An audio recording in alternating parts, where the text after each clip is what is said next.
Praise the Lord, hallelujah, जय मसीह की। एक बार फिर से एक नई वीडियो के अंदर आप सबका स्वागत है। मैं उम्मीद करता हूं कि आप बहुत खुश होंगे, आनंदित होंगे, प्रभु के अनुग्रह में बढ़ रहे होंगे। आज की वीडियो का जो विषय है वो लिया गया है निर्गमन की किताब और उसके अध्याय नंबर 2 से। जब आप वहां पे पढ़ना शुरू करते हैं तो आपको वहां पर एक बड़े ही खास व्यक्ति का, एक बड़े ही प्रभु के महान दास के बारे में पढ़ने को मिलता है, जिनका नाम मूसा है या मोसेस है। बाइबल में लिखा है कि जलती हुई झाड़ी में यहोवा परमेश्वर ने मूसा से बातचीत की और उसे एक बहुत बड़ा मिशन और एक बहुत बड़ी सेवकाई करने के लिए कहा, और उसे कहा कि मैं तुझे मिस्र के अंदर भेजूंगा और मेरे लोग जो इजरायली लोग हैं, मिस्र की गुलामी में है, तू उन्हें वहां से छुड़ा के लेके आएगा। लेकिन बाइबल में लिखा है कि शुरुआत में, स्टार्टिंग में मूसा ने परमेश्वर के सामने बहाने बनाए और उस काम को करने से मना किया।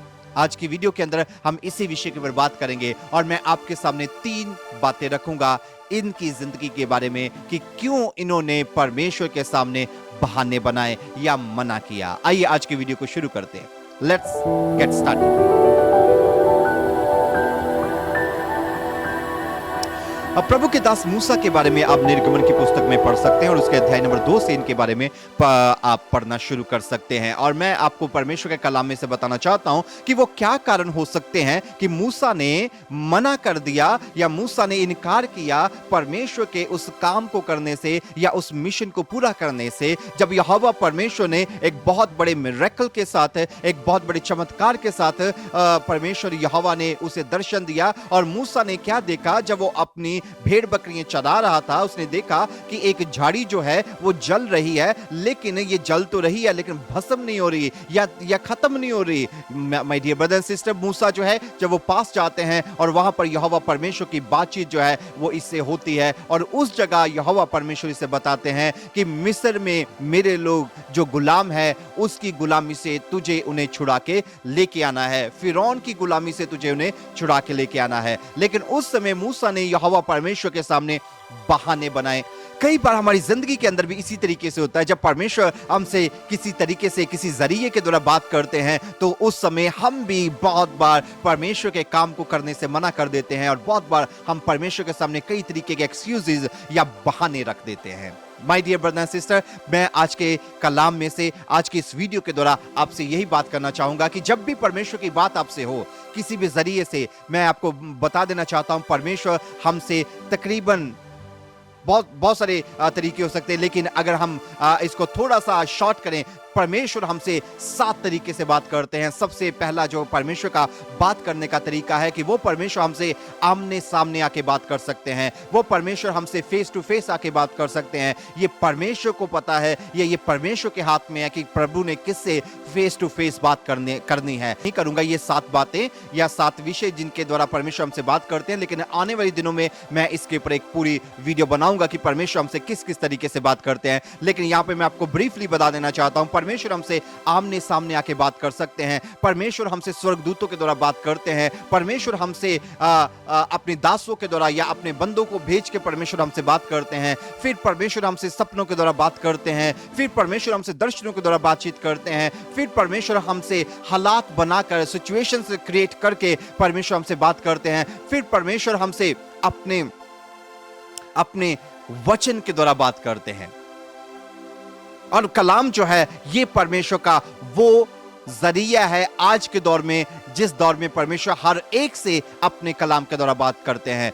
यहां पर मैं आपको बताना तो यहां पर मैं आपसे बात करना चाहता हूं या बताना चाहता हूं, मूसा से परमेश्वर ने जलती हुई झाड़ी में बातचीत की और उसे बताया कि परमेश्वर ने कहा कि मैं तुझे एक बड़े मिशन के ऊपर भेजूंगा। लेकिन मूसा ने उस समय यहोवा परमेश्वर के सामने बहाने बनाए और उसने कहा कि मैं नहीं जा सकता। लेकिन बाद में वो गए और बाद में जाकर उन्होंने परमेश्वर के लोगों को फिरौन की गुलामी से छुड़ाया, आप सब जानते हैं। लेकिन कई बार हमारी जिंदगी के अंदर भी इसी तरीके से होता है कि जब परमेश्वर हमसे बात करते हैं या परमेश्वर के काम करने का जब समय आता है या बात आती है कि परमेश्वर का काम करें, उस समय हम बहुत सारे एक्सक्यूज या बहाने परमेश्वर के सामने रख देते हैं। मैं 3 बातें आपके सामने रखूंगा कि वो क्या हालात हो सकते हैं कि यहोवा परमेश्वर के सामने मूसा ने बहाने बनाए। सबसे पहली बात,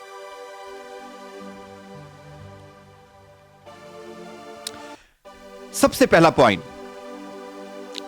पहला पॉइंट, मूसा जब यहोवा परमेश्वर ने मूसा से बात की, उस समय मूसा ने जब इतने बड़े मिशन को या इतने बड़े चैलेंज को जब यहोवा परमेश्वर से सुना, तो सबसे पहले उसने अपने आप को देखा, उसने अपनी एबिलिटी को देखा, उसने अपनी क्वालिफिकेशन को देखा, उसने अपने ऊपर उसने नजर लगाई कि इतना बड़ा काम परमेश्वर मुझे बता रहे हैं या इतनी बड़ी सेवकाई परमेश्वर मुझे बता रहे हैं, तो मैं इसके योग नहीं हूं। मूसा ने यहोवा से कहा, हे मेरे प्रभु, मैं बोलने में निपुण नहीं, ना तो पहले था और ना जब से तू अपने दास से बातें करने लगा। मैं तो मुंह और जीभ का भद्दा हूं। सबसे पहले परमेश्वर के सामने उसने ये बात रख दी, ये एक्सक्यूज या ये बहाना रखा कि प्रभु, मैं इस काम को करने के काबिल नहीं हूं, क्योंकि आप मुझे कह रहे हैं कि मैं राजा के सामने जाऊंगा, क्योंकि मैं बोलने में सही नहीं हूं। मेरी जुबान जो है वो लड़खड़ाती है, मैं एक अच्छा स्पीकर नहीं हूं, मुझे बोलना नहीं आता, मैं कैसे राजा से बातचीत कर पाऊंगा, मैं कैसे उसकी बातों का जवाब दे पाऊंगा। सो ये एक्सक्यूज उसने परमेश्वर के सामने रखा कि प्रभु, मैं योग्य नहीं हूं, मैं एबल नहीं हूं। जबकि परमेश्वर ने, यहोवा परमेश्वर ने उसे चुना, उसे ठहराया, उसे बताया और उसे कहा कि तुझे मैं भेजूंगा। Hallelujah, praise the Lord. कई बार हमारी जिंदगी के सामने भी या हमारे सामने भी इसी तरीके से जब चैलेंजेस आते हैं, तो सबसे पहले हमारी नजर जो है वो अपने ऊपर जाती है, अपनी काबिलियत के ऊपर जाती है, अपनी क्वालिफिकेशन के ऊपर जाती है, या अपने सोर्सेज या अपने हालातों के ऊपर जाती है कि हाँ, ये काम इतना बड़ा है, ये चैलेंज इतना बड़ा है, मैं नहीं कर पाऊंगा, मैं इसका सामना नहीं कर पाऊंगा, मुझसे नहीं हो पाएगा, मैं इसके योग्य या इसके काबिल नहीं हूं। मूसा ने देखा होगा कि मेरी उम्र अब 80 साल हो चुकी है, मैं तो बूढ़ा हो चुका हूं, मैं तो अब एक बूढ़ा व्यक्ति हूं, मेरी शरीर के अंदर वो ताकत नहीं है, मैं फिजिकली अनफिट हूं जी। और उसने ये सारी बातें सोची होंगी जब अपने आप को देखा होगा, और जब इसने राजा को या उस पूरे देश को देखा होगा कि एक पूरे देश के साथ लड़ना है या एक पूरे देश का सामना करना है, एक इतनी बड़े राजा का सामना करना है, तो उस समय उसने अपने आप को देखा कि मैं उस राजा के सामने क्या हो सकता हूं, मैं तो कुछ भी नहीं उस राजा के सामने, तो मैं तो एक नेशन के सामने, एक इतने बड़े देश के सामने, मैं एक अकेला व्यक्ति कुछ भी नहीं हूं, मैं कुछ नहीं कर सकता। लेकिन my dear brother and sister, मैं बता देना चाहता हूं, परमेश्वर ने मूसा को चुना, प्रभु ने मूसा को ठहराया, परमेश्वर ने मूसा को इस काम के योग, यहोवा परमेश्वर ने देख लिया कि मूसा इस योग है।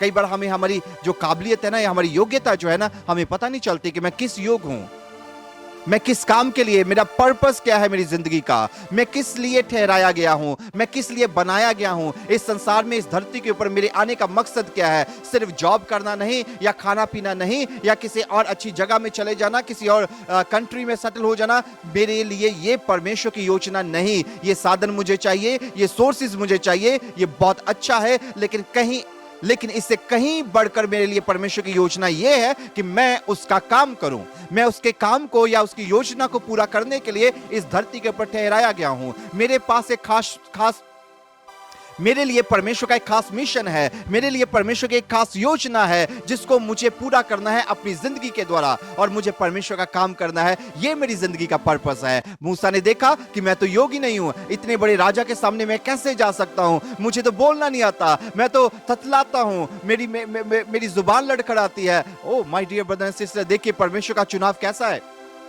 इतने बड़े देश का सामना करना है, इतने बड़े राजा का सामना करना है, उसके सवालों का उत्तर देना है, और परमेश्वर ने चुना एक ऐसे व्यक्ति को जिसकी जुबान जो है लड़खड़ाती है।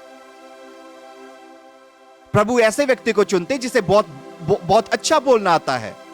प्रभु ऐसे व्यक्ति को चुने जिसको बहुत नॉलेज है। यहोवा परमेश्वर ऐसे व्यक्ति को चुने जिसकी आवाज बड़ी बुलंद है। लेकिन प्रभु ने एक ऐसे व्यक्ति को चुना जिसे बोलना नहीं आता, जो अपने आप को कह रहा है, जो बता रहा है कि मेरी जुबान जो है वो लड़खड़ाती है, मैं बोलने में अच्छा नहीं हूं। Hallelujah, praise the Lord. आप में बहुत सारे ऐसे भाई बहन हो सकते हैं जिन्हें ये लग रहा है कि नहीं, मैं इस काम को या इस चैलेंज को पूरा करने की योग्य नहीं हूं, मैं अपनी लाइफ के अंदर इन अचीवमेंट्स को पूरा नहीं कर सकता, या ये मैं अचीव नहीं कर सकता, इन गोल्स को जो मैंने सेट किया, जो परमेश्वर ने मेरे लिए सेट किए हैं, उनको मैं पूरा नहीं कर सकता। क्यों? क्योंकि मैं क्वालिफाई नहीं करता, मेरे अंदर वो क्वालिफिकेशन नहीं है, मेरे अंदर वो काबिलियत नहीं है।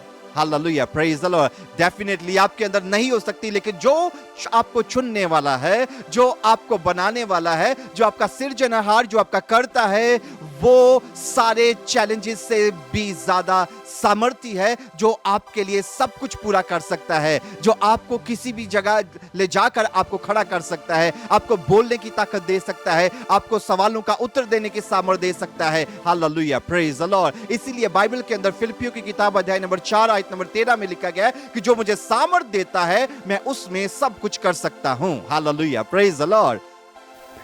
मैं बाइबल में से एक और एग्जाम्पल आपके सामने रखना चाहूंगा। जब आप न्यायों की किताब और उसका अध्याय नंबर 6 को पढ़ते हैं, तो वहां पर आपको एक बहुत ही अच्छे प्रभु के दास का जिक्र मिलता है, जिनका नाम गिदोन है। और बाइबल में लिखा है कि गिदोन जो था, वो एक जगह डर कर, सहम कर, बाइबल में लिखा है कि छिपा हुआ था। पास के पड़ोसी देश जो थे, वो उनके देश के ऊपर हमला करते और उनका सारा कुछ लूट लेते, और उसके बाद बहुत सारे लोगों को बंदी बना लेते, मार देते। और उनके डर से गिदोन जो है वो छिपा हुआ है, उसने अपने आप को छिपाया हुआ है। लेकिन बाइबल में लिखा है कि उसी समय गिदोन के पास एक स्वर्गदूत आता है और उससे आकर बात करता है और उसे उसकी असली पहचान बताता है, उसे उसकी असली जो है, बाइबल में लिखा है कि वो स्वर्गदूत उसके पास आकर ये नहीं कहता कि हे गिदोन। जब आप बाइबल को पढ़ेंगे तो वहां पे लिखा है हे शूरवीर सूरमे। Oh praise God, hallelujah, almighty warrior, hallelujah, praise the Lord. जब गिदोन से स्वर्गदूत इस प्रकार से बात करता है, तो ये गिदोन वो है जिसे स्वर्गदूत कह रहा है कि तू सूरमा है, तू शूरवीर है, तू वॉरियर है। और ये वॉरियर या सूरमा जो है, ये छिपा हुआ है, ये तो डरा हुआ है, ये तो सहमा हुआ है, ये तो अपनी जान बचाने के लिए कुएं में अपने आप को छिपा रखा है इसने। लेकिन स्वर्गदूत आता है और इसे बताता है कि तू गिदोन नहीं है, तू शूरवीर सूरमा है। कई बार हमें हमारी पहचान पता नहीं लगती, कई बार हमें हमारा जो पर्पस है हमारी जिंदगी का, या परमेश्वर ने जो मुझे और आपको डिजाइन किया है, जिस खास योजना, मकसद, प्लानिंग के साथ, किसी खास मिशन के साथ, हमें पता नहीं चलता। हम अपनी आम जिंदगी जो है वो इसी तरीके से हम गुजारते रहते हैं। My dear brother and sister, जब परमेश्वर के पास आपके लिए एक महान योजना है, तो परमेश्वर आपको अपनी महान योजना के लिए सामर्थ्य रूप से प्रभु इस्तेमाल भी करेगा। जरूरत क्या है? बहाने ना बनाए, परमेश्वर के सामने आए, उससे परमेश्वर को अपनी जिंदगी प्रभु के हाथ में दे दें और ये कहें कि हाँ परमेश्वर, मैं तैयार हूं, प्रभु तू मुझे इस्तेमाल कर, परमेश्वर तू मुझे भेज यहां जिस जगह भेजना चाहता है, परमेश्वर तू मेरे से वो काम ले जो मुझे मेरे से लेना चाहता है। हालेलुया। मूसा ने सोचा कि जैसे मैंने पहले बताया कि मैं इसके योग्य नहीं हूं, मेरी उम्र ज्यादा हो चुकी है, मैं मेडिकली मैं फिजिकली फिट नहीं हूं, मैं तो एक चरवाहा हूं। एक चरवाहा एक राजा का सामना कैसे कर सकता है? मैं भेड़ बकरियां चराने वाला व्यक्ति, मैं एक छोटी जॉब करने वाला व्यक्ति, इतने बड़े राजा का, उसकी ताकत का, उसके किंगडम का मैं कैसे सामना करूंगा? My dear brother and sister, परमेश्वर ने जब आपके लिए योजना बनाई है, जब परमेश्वर ने यह डिसाइड कर लिया कि वो आपको खड़ा करेगा, वो आपको